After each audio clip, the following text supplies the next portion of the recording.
Minhas irmãs, vamos fazer uma breve memória do itinerário no Evangelho de Marcos, um itinerário marcado sobretudo pelo discipulado.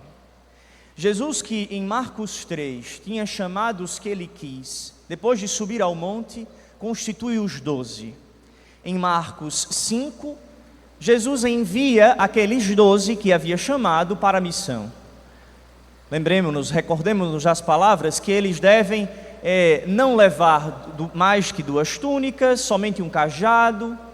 Eles não devem levar dinheiro nem comida. Em todo lugar em que forem, eles devem levar a paz e o reino de Deus que está próximo.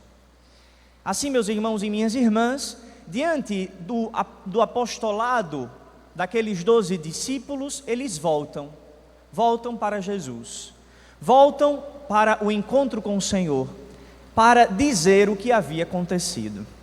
E aqui está uma grande tentação que pode ocorrer à nossa vida.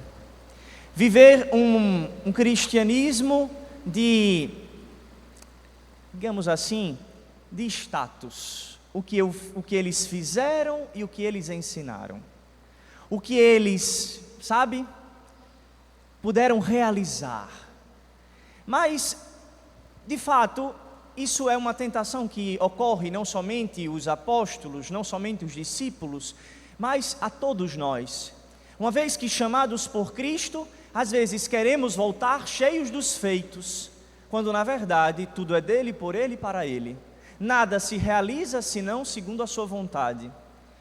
E por isso, meus irmãos, nosso Senhor convida os 12 a um descanso. Vinde descansar num lugar à parte. Se há uma coisa que é própria da missão, é a apostolicidade, é levar o Evangelho de Cristo a outras pessoas.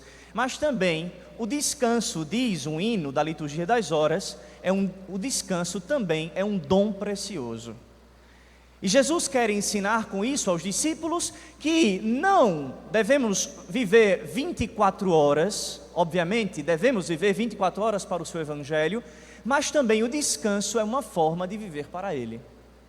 E por isso convida os 12 para um lugar à parte. A multidão, sabendo daquilo, corre ao encontro dos 12, corre ao encontro de Jesus.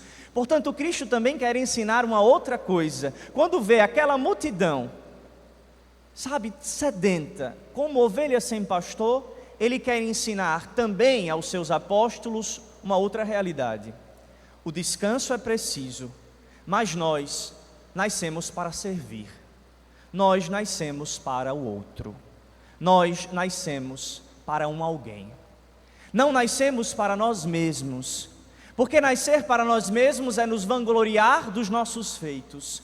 Na verdade, nós nascemos para os outros. E por isso, se o descanso é um dom, o serviço também é um dom.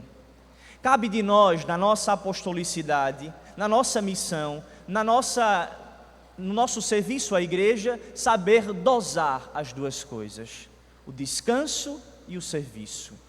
É preciso cuidar de si para cuidar dos outros, mas é preciso também cuidar dos outros para cuidar de si. Há aqui, portanto, um vice e versa, venha a nós o vosso reino e seja feita a vossa vontade. É preciso também, na nossa vida comunitária, nos nossos apostolados, na nossa missão pastoral, grupos, movimentos, saber intercalar as duas coisas, para que não se sobrecarregue sobre nós o peso do trabalho, mas também que nós nunca deixemos que os outros levem um fardo tão pesado que sejam como ovelhas sem pastor. Por isso, meus irmãos e minhas irmãs, nós devemos pedir hoje o dom da sabedoria, como Salomão. Salomão, que estava ali dormindo, tinha acabado de oferecer um sacrifício ao Senhor, pega no sono e Deus aparece a Salomão. E é muito engraçado o pedido, ou melhor, a forma que Deus se dirige a Salomão.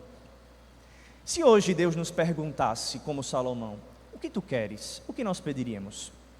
Salomão, ele pediu sabedoria. Pediu a capacidade de discernir entre o bem e o mal. Pediu a graça de fazer o que fosse da vontade de Deus. Mas cuidado, às vezes nós temos uma impressão muito bonita de Salomão E de fato, as Sagradas Escrituras, sobretudo nos livros sapienciais, exaltam Salomão. Mas cuidado, Salomão não foi tão sábio assim, porque Salomão destruiu o reino de Israel. Depois da morte de Davi, Salomão, quando assume o reino de Israel, ele não foi conduzido por essa sabedoria que ele pediu. E nós? Quando pedimos a sabedoria, deixamos-nos conduzir por ela? A sabedoria, meus irmãos e minhas irmãs, é a capacidade de escutar. É uma atitude fundamental de escuta da vontade de Deus. A capacidade de discernir a sua vontade, de decidir por ela e fazê-la. Por isso, se queremos sabedoria, só podemos alcançá-la na oração. O descanso é uma forma de oração. O trabalho também é uma forma de oração. Peçamos nessa Eucaristia, portanto, a graça de sermos homens e mulheres de oração. A pedido de Nossa Senhora de Fátima, lá em Fátima, na Cova da Iria, sejamos homens e mulheres de sacrifício, de vida doada. Que o nosso cansaço a outros descanse e que o nosso descanso possa também ser lugar de serviço para Cristo e para os irmãos. Assim seja.